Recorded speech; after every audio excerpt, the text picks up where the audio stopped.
कभी बंद कर, बंद पूरा नहीं होएगा।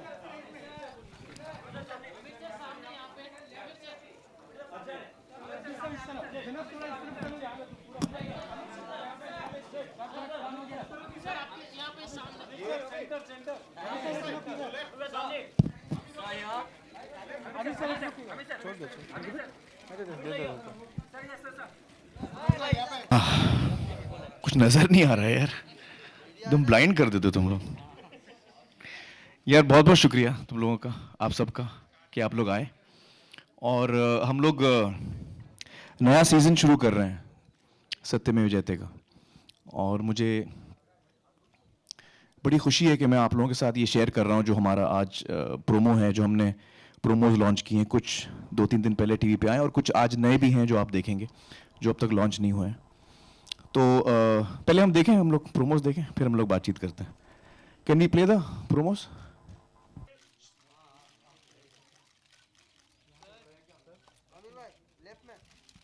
बाद में लें, मैं देता हूँ, मैं बात करता हूँ यार पहले। तो दोस्तों, ये हमने नए सीज़न की शुरुआत की है इस कैंपेन से। इस कैंपेन में बेसिकली हमें लगा कि जो 2-3 साल से हम काम कर रहे हैं अलग अलग विषयों पर हैं, चूँकि बैठ जाइए ना, हम लोग बाद में, मैं आपको आराम से फ़ोटो दूंगा। चूँकि हमारा जो शो है वो बेसिकली कम्युनिकेशन शो है। हम लोगों को जानकारी देते हैं, एक किसी भी विषय के बारे में हम खुद समझते हैं, फिर उसको लोगों के साथ बांटते हैं। तो जो एक्चुअल स्टेप्स है, जो एक्चुअल कदम है, वो या तो लोग ग्रास रूट लेवल पे लेते हैं, या संस्थाएं लेती हैं, या सरकार, कई दफ़ा सरकार लेती है। तो जितनी भी तब्दीलियां आई हैं, जैसे महाराष्ट्र में जो आंकड़ा बढ़ा है 890 से बढ़ के 940 आ गया, ये बहुत बड़ी बात है। मतलब लाखों बच्चियों की जान बची है इन 2 सालों में। तो ये जो चीज़ें अब हुई हैं, ये जो तब्दीलियां हुई हैं, ये लोगों के काम से हुई हैं। जो ऑन ग्राउंड लोग काम कर रहे हैं, कभी कभी वो सरकार होती है, एडमिनिस्ट्रेशन होती है, कभी कभी वो लोग होते हैं, एनजीओज हैं। तो ये पूरा कैंपेन इन लोगों के बारे में है जिन्होंने, और इसका थॉट है मुमकिन है। क्योंकि अक्सर मैं देखता हूं कि लोग कहते हैं कि यार हिंदुस्तान में कुछ बदलेगा नहीं। मैंने भी कहा है, कभी कभी निराश हो जाते हैं हम लोग बोलते हैं यार कुछ बदलेगा नहीं, मुमकिन कुछ नहीं होगा। तो ये जो एक्सपीरियंस है सत्यमेव जयते का, जो मेरा, मैं अपना एक्सपीरियंस बता रहा हूं आपको, पर्सनल एक्सपीरियंस बता रहा हूं। ये एक्सपीरियंस के बाद मुझे कंफर्म हो गया कि मुमकिन है, चेंज मुमकिन है, और हमसे ही होगा, क्योंकि हम चेंज वो देख रहे हैं। और ये तो हमने आपको 5-6 कहानियां दिखाई हैं, ऐसी हमारे पास 50-60 हैं, और ये हम ढूंढने नहीं निकले थे। चूंकि हमारा सीजन 1 खत्म हुआ था, हम सीजन 2 की प्रेपरेशन में जब रिसर्च के लिए निकले, तो लोगों को जब पता चलता है कि अरे ये तो सत्यमेव जयते टीम है, तो वो बोलते हैं, जैसे नागपुर में, अरे वो दुकान खुली है तो वो, मतलब हमको ऐसे पता चला कि ये चीज़ें ऑटोमेटिकली, हमको पता चला कि ये चीज़ें हो रही हैं। हम ये ढूंढने नहीं निकले थे ये कहानियाँ। मध्य प्रदेश सरकार ने जेनरिक मेडिसिन पूरे राज्य में हज़ारों दुकानें खोली हैं। तो पूरे जितने लोग हैं मध्य प्रदेश में, टेस्टिंग भी फ्री होती है, दवाएं भी मुफ्त में मिलती हैं लोगों को। तो ये बहुत बड़ी बात है, कितने लाखों लोगों को इससे फ़ायदा होता है। तो हमें लगता है कि मुमकिन है, और इसी जज्बे से, इसी जज्बात से हम आगे बढ़ रहे हैं अपने नए सीज़न की तरफ।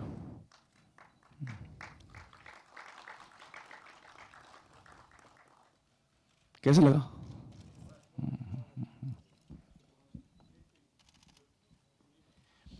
एक्चुअली ये तो 5-6 फिल्में हैं। आप, मतलब मैं तो जो देखता हूँ तो मुझे रोना आ जाता है। मैं बड़ा जज्बाती भी हूँ, हाँ, या क्योंकि actually these are common people, you know. जैसे नाजिया है, नाजिया एक लड़की है, उसका क्या, ना उसके पास कुछ पैसे ज़्यादा है, ना कोई पॉलिटिकल स्ट्रेंथ है, ना कुछ है। वो आगे आके एक लड़की की हेल्प करती है, कितनी बड़ी बात है। तो it's very encouraging. I think मेरे लिए ये जो सफ़र रहा है सत्यमेव जयते का, बहुत इंकरेजिंग रहा है, और बहुत कुछ मुझे सीखने को मिला है।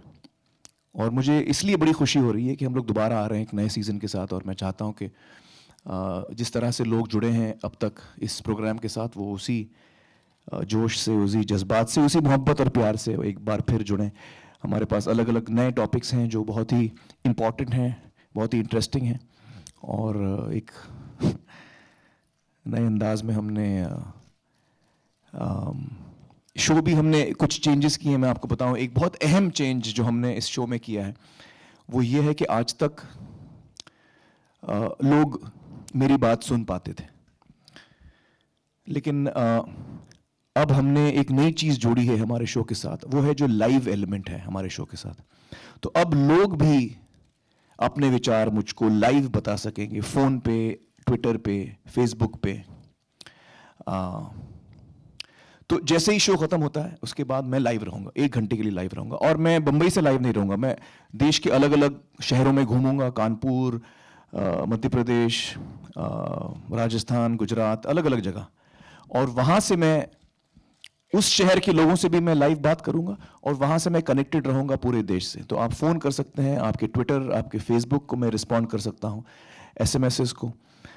तो ये मैं लोगों की बात सुन पाऊंगा, उनके विचार सुन पाऊंगा, उनके सवाल, उनके अनुभव, कुछ वो बांटना चाहें, जो भी। तो मुझे ये एक मौका मिलेगा कि मैं लोगों की बातें, उनकी आवाज़ मैं सुन सकूं और देश भी सुन सके। तो ये एक बहुत ख़ास नया एलिमेंट हमने इस दफ़ा हमारे सीज़न में जोड़ा है।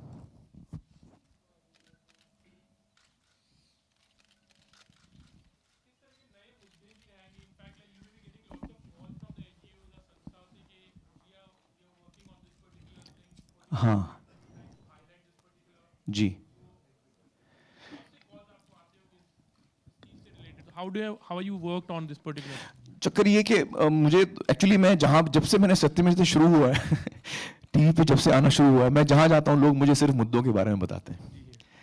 अच्छी बात है, मुझे अच्छा लगता है कि लोग जो है मुझे देख के उनको लगता है कि यार मैं इनसे ये कहूँ, इस मुद्दे पे रिसर्च हो सकता है, तो मुझे खुशी होती है। चक्कर ये कि हम टॉपिक रिवील नहीं करते, तो आज भी मैं टॉपिक नहीं बता पाऊंगा आपको।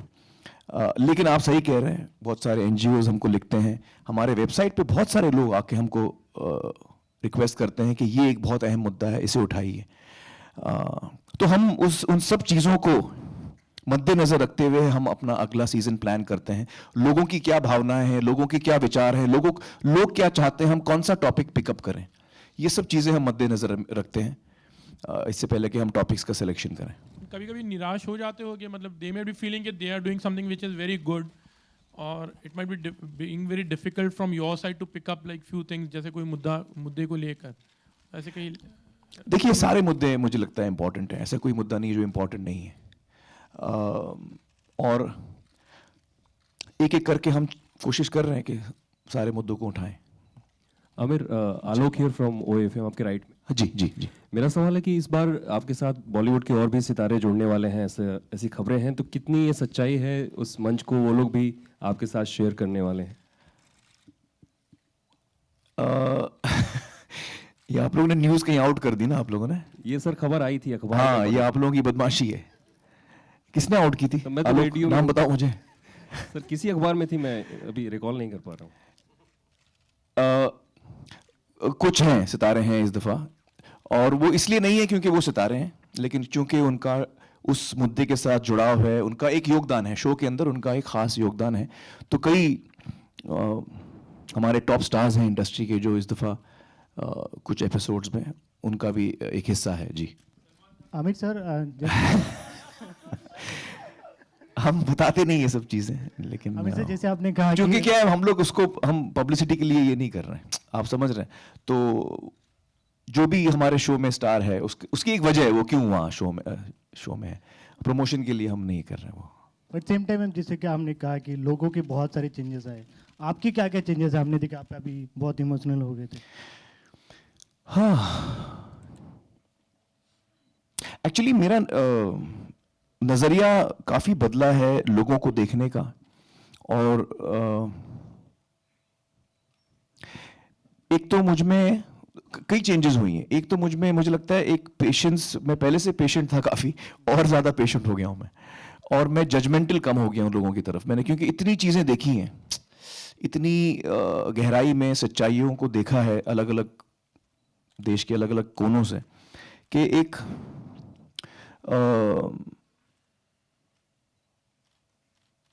फिर आपको लगता है कि यार मैं इस आदमी को जज कर रहा हूँ, लेकिन फिर मुझे रियलाइज़ होता है कि नहीं, उसकी क्या वजह है, उसकी क्या तकलीफ़ है, उसकी क्या मजबूरी है। तो ये चीज़ें मुझे ज़्यादा समझ में आई, तो एक मैच्योरिटी आई है मुझ में। उसके साथ साथ मुझे लगता है कि जज्बाती तौर पे काफ़ी मैं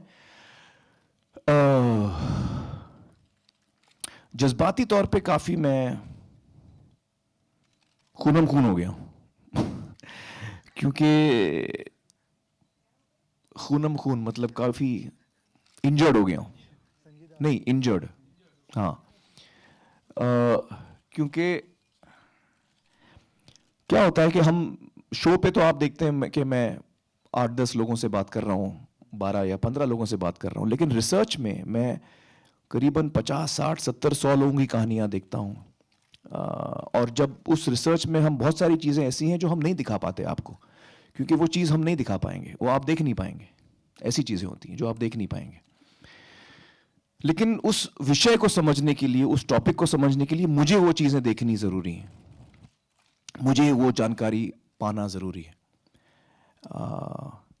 जैसे मैं आपको एक उदाहरण देता हूँ कि एक जो हमारा प्रीवियस सीजन में हमारा एक एपिसोड था फाइटिंग रेप वाला। तो उसमें एक लड़की थी जिसका बलात्कार हुआ था और जिन लोगों ने वो किया था उन्होंने उसको जला भी दिया था। और वो जब अस्पताल में थी तो उस हालत में उसने अपना डाइंग डिक्लेरेशन दिया था। अब वो इंटरव्यू मैंने देखा है, वो हम आपको दिखा नहीं सकते, आप देख नहीं पाएंगे। मेरे लिए इतना मुश्किल था वो देखना।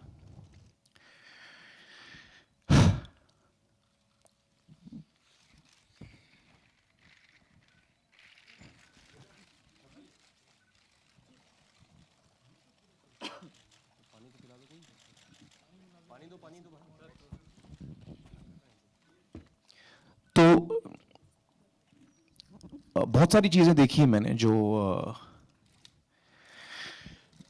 जिसका बहुत गहरा असर हुआ है मुझ पर।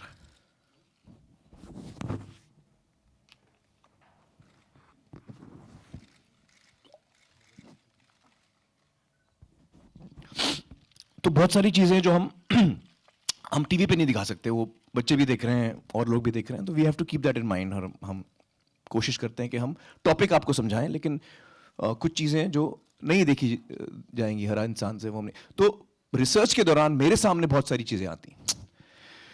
तो जब मैं कहता हूं कि इमोशनली काफ़ी मुश्किल रहा है ये सफ़र मेरे लिए, वो इसलिए क्योंकि मुझे ऐसी चीज़ों का सामना करना पड़ा, ऐसी सच्चाइयों को देखना पड़ा बहुत नज़दीक से, ऐसे लोगों के जज्बातों के नज़दीक मैं आया जो एक तरह से अब्जॉर्ब करना बड़ा मुश्किल है। उसके साथ फिर समझौता करना, उसको अब्जॉर्ब करना, उसको समझना, उसको गुस्सा आता है, आप हेल्पलेस भी फील करते हैं, आप चाहते हैं कि आप फौरन इस बाकी शो छोड़ो, पहले ये प्रॉब्लम, इस आदमी का प्रॉब्लम सॉल्व करो, आप वो करना चाहते हैं।